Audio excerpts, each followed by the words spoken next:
It's 8 o'clock. Never mind my hair. Hi, Facebook Live. It's 8 o'clock time for another chapter of Ozma of Oz.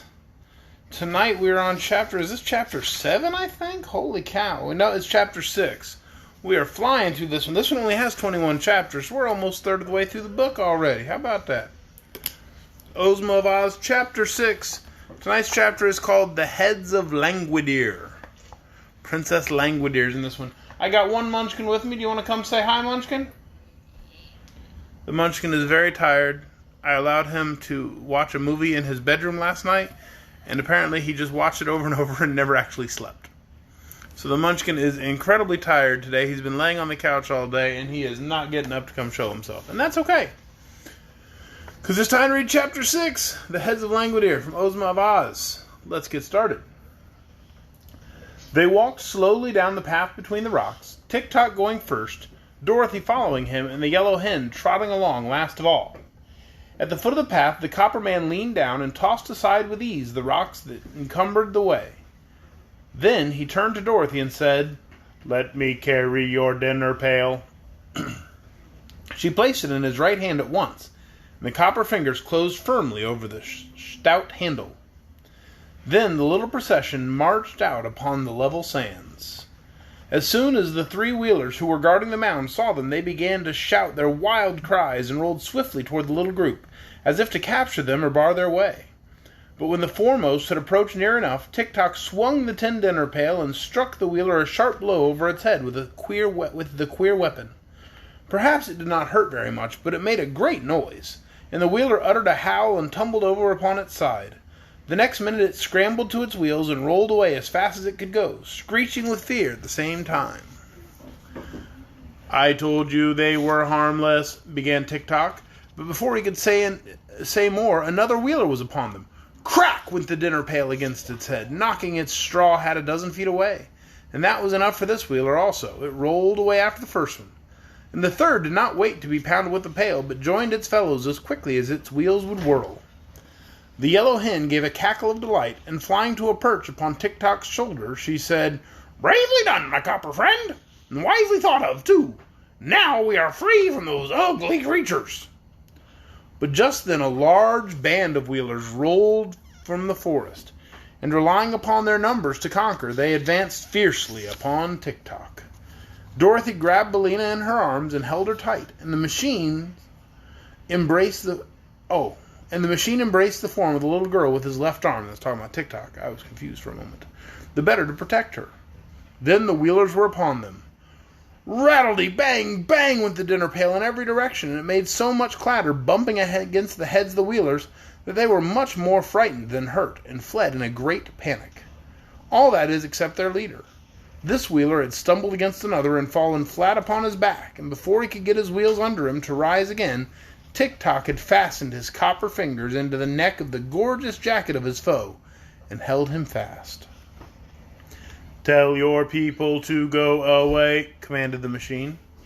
The leader of the wheelers hesitated to give this order, so Tick-Tock shook him as a terrier dog does a rat, until the wheeler's teeth rattled together with a noise like hailstones on a window pane. Then, as soon as the creature could get its breath, it shouted to the others to roll away, which they immediately did.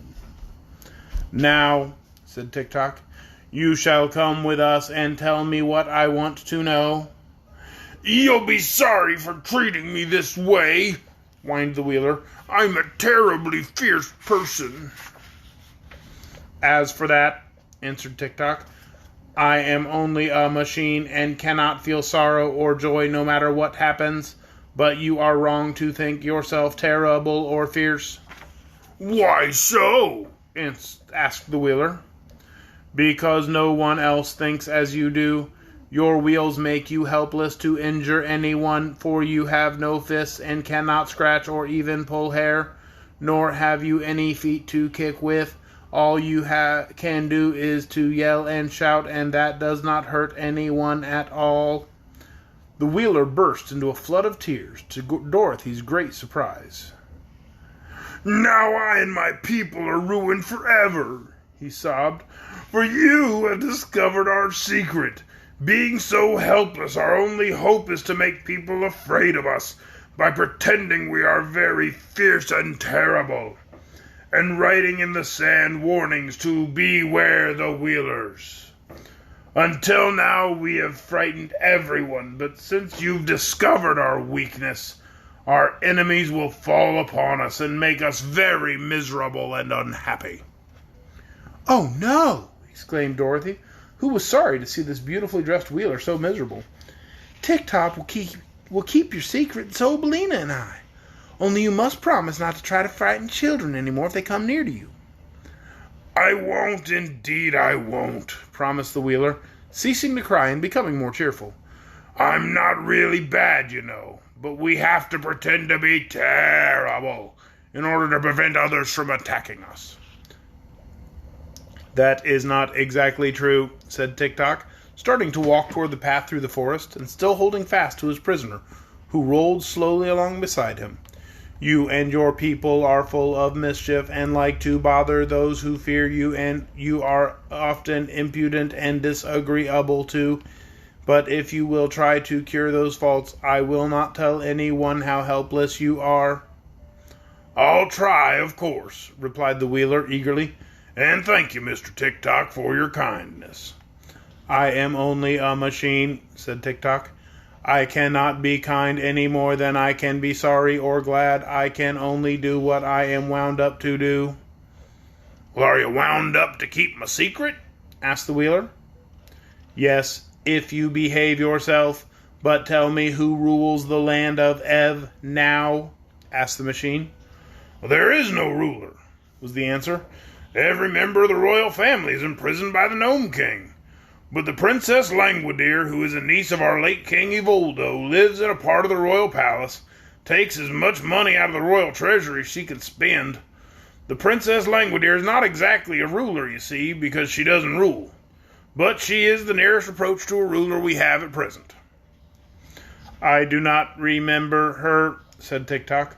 "What does she look like?" "Well, that I cannot say," replied the Wheeler, "although I have seen her 20 times. For the Princess Langwidere is a different person every time I see her, and the only way her subjects can recognize her at all is by means of a beautiful ruby key which she always wears on a chain attached to her left wrist. When we see the king, we know we are beholding the princess." "That is strange," said Dorothy in astonishment. "Do you mean to say there's so many different princesses, or one and the same person?"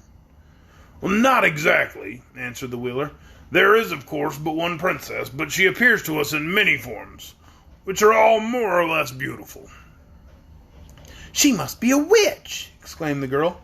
"I do not think so," declared the Wheeler, "but there is some mystery connected with her nevertheless. She's a very vain creature and lives mostly in a room surrounded by mirrors, so that she can admire herself whichever way she looks." No one answered this speech because they had just passed out of the forest, and their attention was fixed upon the scene before them, a beautiful vale in which were many fruit trees and green fields, with pretty farmhouses scattered here and there, and broad, smooth roads that led in every direction. In the center of this lovely vale, about a mile from where our friends were gathering, rose the tall spires of the royal palace, which glittered brightly against their background of blue sky. The palace was surrounded by charming grounds full of flowers and shrubbery. Several tinkling fountains could be seen, and there were pleasant walks bordered by rows of white marble statuary. All these details Dorothy was, of course, unable to notice or admire until they had advanced along the road to a position quite near to the palace, and she was still looking at the pretty sights when her little party entered the grounds and approached the big front door of the king's own apartments. To their disappointment, they found the door tightly closed. A sign was tacked to the panel which read as follows: "Owner absent. Please knock at the third door in the left wing." "Now," said Tick-Tock to the captive Wheeler, "you must show us to the left wing." "Very well," agreed the prisoner. "It is around here at the right." "Well, how can the left wing be at the right?" demanded Dorothy, who feared the Wheeler was fooling them. "'Cause there used to be 3 wings, and 2 of them were torn down, so the one on the right is the only one left. It's a trick of the Princess Langwidere to prevent visitors from annoying her." Then the captive led them around to the wing, after which the machine man, having no further use for the Wheeler, permitted him to depart and rejoin his fellows. He immediately rolled away at a great pace and was soon lost to sight. Tick-Tock now counted the doors in the wing and knocked loudly upon the third one. It was opened by a little maid in a cap trimmed with gay ribbons, who bowed respectfully and said, "What do you wish, good people?" "Are you Princess Langwidere?" asked Dorothy. "No, miss, I am a servant," replied the maid. "May I see the princess, please?" "I will tell you're here, miss, and ask her to grant you an audience. Step in, please, and take a seat in the drawing room." So Dorothy walked in, followed closely by the machine. But as the yellow hen tried to enter after them, the little maid cried, "Shoo!"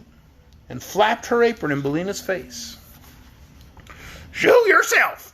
retorted the hen, drawing back in anger and ruffling up her feathers. "Haven't you any better manners than that?" "Oh, do you talk?" inquired the maid, evidently surprised. "Well, can't you hear me?" snapped Billina. "Drop that apron and get out of the doorway, so that I may enter with my friends." "The princess won't like it," said the maid, hesitating. "I don't care whether she likes it or not," replied Billina, and fluttering her wings with a loud noise, she flew straight at the maid's face. The little servant at once ducked her head, and the hen reached Dorothy's side in safety. "Very well," sighed the maid. "If you're all ruined because of this obstinate hen, don't blame me for it. It isn't safe to annoy the Princess Langwidere." "Well, tell her we are waiting, if you please," Dorothy requested with dignity. "Billina's my friend and must go wherever I go." Without more words, the maid led them to a richly furnished drawing room, lighted with subdued rainbow tints that came in through beautiful stained-glass windows. "Remain here," she said. "What name shall I give the princess?" "I am Dorothy Gale of Kansas," replied the child. "This gentleman is a machine named Tick-Tock, and the yellow hen is my friend Billina." The little servant bowed and withdrew, going through several passages and mounting 2 marble stairways before she came to the apartments occupied by her mistress. Princess Langwidere's sitting room was paneled with great mirrors which reached from the ceiling to the floor. Also, the ceiling was composed of mirrors, and the floor was of polished silver that reflected every object upon it.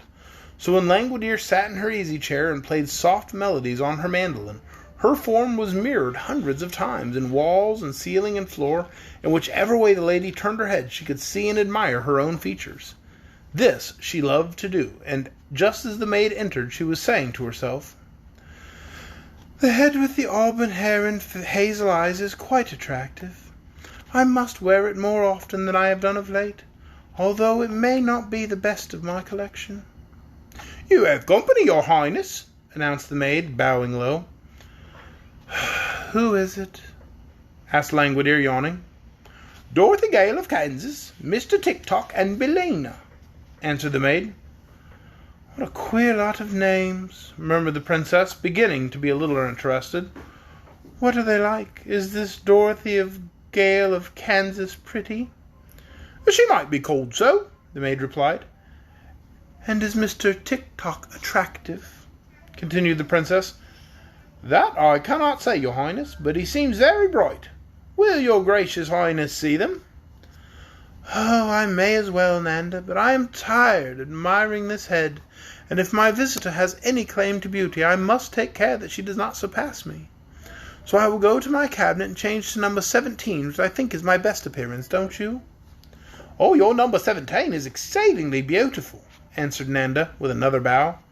Again the princess yawned, and then she said, "Help me to rise." So the maid assisted her to gain her feet, although Langwidere was the stronger of the two. Then the princess slowly walked across the silver floor to her cabinet, leaning heavily at every step upon Nanda's arm. Now I must explain to you that Princess Langwidere had 30 heads, and as many as there are days in the month, but of course she could only wear one of them at a time because she only had one neck. These heads were kept in what she called her cabinet, which was a beautiful dressing room that lay just between Langwidere's sleeping chamber and the mirrored sitting room. Each head was in a separate cupboard lined with velvet. The cupboards ran all around the sides of the dressing room, and had elaborately carved doors with gold numbers on the outside and jeweled framed mirrors on the insides of them. When the princess got out of her crystal bed in the morning, she went to her cabinet, opened one of the velvet-lined cupboards, and took the head it contained from its golden shelf. Then, by the aid of the mirror inside the open door, she put on the head, as neat and straight as could be, and afterward called her maids to robe her for the day. She always wore a simple white costume that suited all the heads. For being able to change her face whenever she liked, the princess had no interest in wearing a variety of gowns, as have other ladies who are compelled to wear the same face constantly. Of course, the 30 heads were in great variety, no two formed alike, but all being of exceeding loveliness. There were heads with golden hair, brown hair, rich auburn hair, and black hair, but none with gray hair. The heads had eyes of blue, of gray, of hazel, of brown, and of black, but there were no red eyes among them, and all were bright and handsome.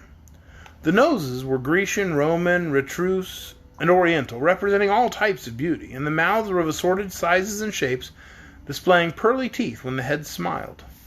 As for dimples, they appeared in cheeks and chins, wherever they might be most charming, and 1 or 2 heads had freckles upon the faces, to contrast the better with the brilliancy of their complexions. I gotta show you the picture of her putting on a head. That's kind of a cool picture. If you can see from there, because you're not coming over here apparently. See her putting on her head? Yeah. Isn't that weird looking? Yeah. One key unlocked all the velvet cupboards containing these treasures. A curious key carved from a single blood-red ruby, and this was fastened to a strong but slender chain which the princess wore around her left wrist. When Nanda had supported Langwidere to a position in front of cupboard number 17, the princess unlocked the door with her ruby key, and after handing her head number 9, which she had been wearing, to the maid, she took number 17 from its shelf and fitted it to her neck. It had black hair and dark eyes and a lovely pearl and white complexion. When Langwidere wore it, she knew she was remarkably beautiful in appearance. There was only one trouble with number 17, the temper that went with it, and which was hidden somewhere under the glossy black hair. It was fiery, harsh, and haughty in the extreme, and it often led the princess to do unpleasant things which she regretted when she came to wear her other heads. But she did not remember this today, and went to meet her guests in the drawing-room with a feeling of certainty that she would surprise them with her beauty. However, she was greatly disappointed that her visitors were merely a small girl in a gingham dress, a copper man that would only go when wound up, and a yellow hen that was sitting contentedly in Langwidere's best work-basket, where there was a china egg used for darning stockings. It may surprise you to learn that a princess ever does such a common thing as darn stockings. But if you will stop to think, you will realize that a princess is sure to wear holes in her stockings, same as other people, only it isn't considered quite polite to mention the matter. "Oh," said Langwidere, slightly lifting the nose of number 17. "I thought someone of importance had called." "Then you were right," declared Dorothy. "I'm a good deal of importance myself. When Billina lays an egg, she has the proudest cackle you ever heard. As for Tick-Tock, he's the—" "Stop, commanded the princess with an angry flash of her splendid eyes. "How dare you annoy me with your senseless chatter?" "Why, you horrid thing!" said Dorothy, who was not accustomed to being treated so rudely.